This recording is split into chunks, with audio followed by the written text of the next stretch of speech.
আমরা আসন গ্রহণ করার জন্য মধ্যে অন্যতম প্রধান আছে, প্রত্যেক পরিবার একটি করে ফ্যামিলি কার্ড পাবে যাদের প্রয়োজন। আজকে এরকম আরো 5টি পথসভায় আমরা অংশগ্রহণ করব। এখানে আমরা আমাদের দলের পক্ষ থেকে আগামী দিনে কি হবে এবং ভোটের যে প্রক্রিয়াটা সেটা কিভাবে আসলো খুব সংক্ষেপে আমি বর্ণনা করব। আজকের এই সভা আমি বিগত 1 মাস ধরে অনেকগুলা পথসভায় অংশগ্রহণ করেছি। আজকের এই পথসভার ব্যতিক্রম হচ্ছে যা দেখতে পাচ্ছি আমাদের মায়েদের এবং বোনেদের সংখ্যা বেশি। তো আমাদের যারা প্রতিপক্ষ তারা তো ইতিমধ্যে ভোটে জিতে বসে আছে এবং মায়েদের ভোটে এবং বোনেদের ভোট পেয়ে বসে আছে। আমরা একটু দেরিতে শুরু করেছি। তো দেরিতে শুরু করেছি যে আমরা জানি যে আমাদের মায়েরা বোনেরা তাদের ঈমান কত শক্ত। এই কিছু লোক এসে ভিন্ন কথা বলবে আর বিভ্রান্ত করবে আর তারা তাদের সিদ্ধান্ত পরিবর্তন করে ফেলবে, বিষয়টা এমন না। কেন এমন না?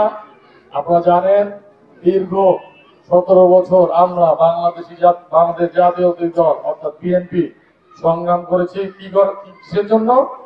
মানুষের ভোটের অধিকার ফিরিয়ে দেওয়ার জন্য। আমাদের নেতা আমাদের দলের প্রতিষ্ঠাতা শহীদ প্রেসিডেন্ট জিয়াউর রহমান, ওনার স্লোগানই ছিল জনগণই সকল ক্ষমতার উৎস। আমাদের নেতা বর্তমান দলের ভারপ্রাপ্ত চেয়ারপারসন জনাব তারেক রহমান বলেন, জনগণের পাশে থাকুন, জনগণের কাছে থাকুন। সেই পাশে থাকা এবং কাছে থাকার অংশ হিসেবে আমরা একেবারে তৃণমূল পর্যায়ে আপনাদের কাছে পৌঁছানোর চেষ্টা করছি। পৌঁছে যে বক্তব্য যে বার্তাটা দেওয়ার চেষ্টা করছি সেটা হচ্ছে এই যে ধানের শীষের পক্ষে ভোট দিলে আগামী দিনে কি হবে।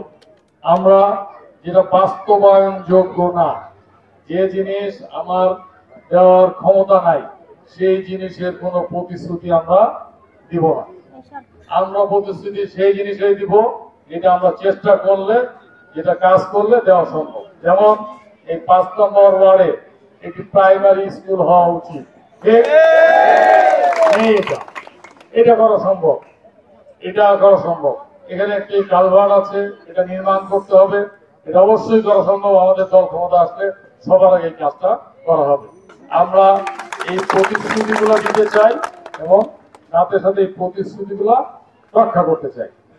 এখানে দেখছেন এই যে মোবাইল চলছে, এখানে মোবাইল চলছে, এগুলো কি? এগুলো হলো রেকর্ড করা।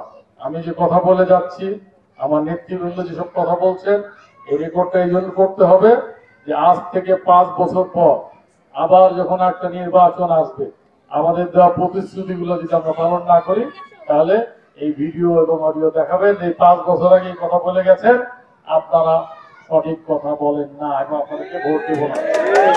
আমাদের এই আত্মবিশ্বাস আছে বলে আমরা বলছি এগুলো রেকর্ড করেন।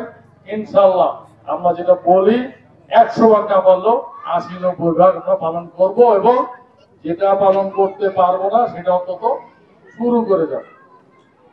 উন্নয়ন কর্মকাণ্ডের স্বল্পমেয়াদী, মধ্যমেয়াদী এবং দীর্ঘমেয়াদী অনেক বিষয় থাকে।